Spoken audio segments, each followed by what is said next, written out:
saya Nadina Sabira dengan NIM 2018-19049.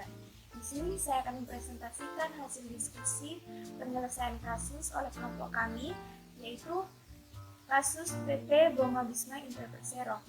PT Boma Bisma Indra Persero merupakan perusahaan perseroan terbatas milik negara atau BUMN yang bergerak dalam bidang industri strategis. Sebagai BUMN industri strategis, PT Boma Bisma Indra Persero mendukung kebijakan dan program pemerintah di bidang ekonomi dan pembangunan nasional.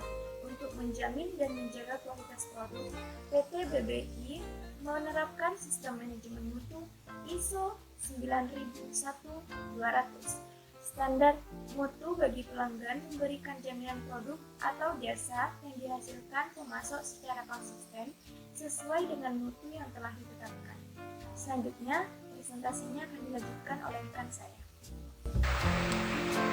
Dalam ISO 9001-2001 ada 8 elemen persyaratan, yaitu fokus pelanggan, kepemimpinan, partisipasi karyawan, pendekatan proses, pendekatan sistem, perbaikan terus-menerus, pendekatan faktual dalam pengambilan keputusan, dan hubungan timbal balik yang menguntungkan dengan pemasok.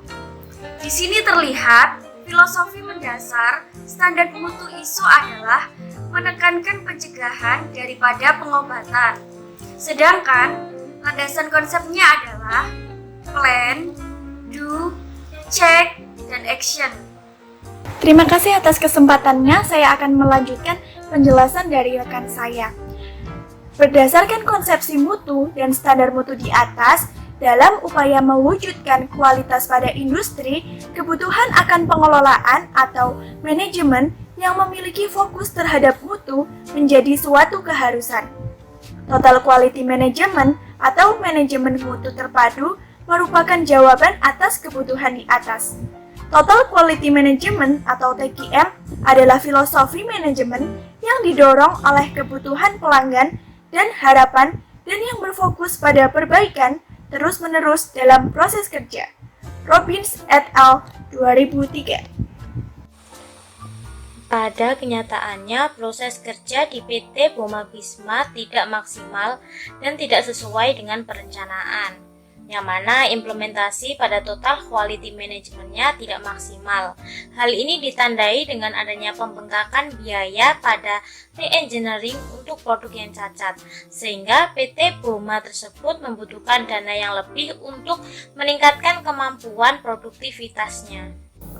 Sedangkan sekitar 60% komponen produksi masih impor. Pembengkakan biaya tersebut mengakibatkan perusahaan tidak mengalami balik modal atau kerugian besar-besaran. PT Boma Bisma Indra belum dapat tertanam penuh pada setiap employee. Selain itu juga, penerapan prosedur budaya kualitas perusahaan juga tidak sesuai dengan budaya kualitas untuk pencapaian keberhasilan implementasi Total Quality Management. Assalamualaikum warahmatullahi wabarakatuh. Nama saya Andra Laksono, NIM 2018-110-667. Di sini saya melanjutkan presentasi dari rekan saya. Ini selanjutnya adalah tujuan agar dapat memaksimalkan penerapan implementasi TQM. Masalahnya yang pertama, pembengkakan biaya re-engineering. Yang kedua, tidak maksimalnya implementasi TQM. Baik, selanjutnya akan dilanjutkan oleh Ya, saya Zaidi Afif Lutfiara Harja. Di sini saya akan melanjutkan pembahasan dari rekan saya. Yang selanjutnya ada sebab, yaitu penerapan budaya kualitas pada perusahaan yang tidak sesuai. Dan selanjutnya yaitu akibat, PT Boma membutuhkan pendanaan lebih untuk meningkatkan kemampuan produksinya. Assalamualaikum warahmatullahi wabarakatuh. Perkenalkan, nama saya Nurul Akbar, NIM 759. Saya akan melanjutkan presentasi dari rekan saya. Alternatifnya itu yang pertama, menerapkan alat pendukung TQM. Yang kedua, perbaikan berkelanjutan.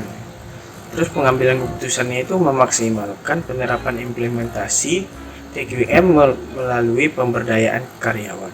Selanjutnya akan dilanjutkan oleh rekan saya. Terima kasih atas kesempatannya. Nama saya Fatma Priyamoga, NIM 781. Di sini saya akan melanjutkan presentasi dari rekan saya. Yang berikutnya ada langkah-langkah. Yang pertama, membangun jaringan komunikasi yang terlibat dengan karyawan. Lalu yang kedua, mengembangkan pengawas yang terbuka dan sportif. Yang ketiga, memindahkan tanggung jawab dari kedua manajer dan staf kepada karyawan produksi. Lalu selanjutnya akan dilanjutkan oleh rekan saya.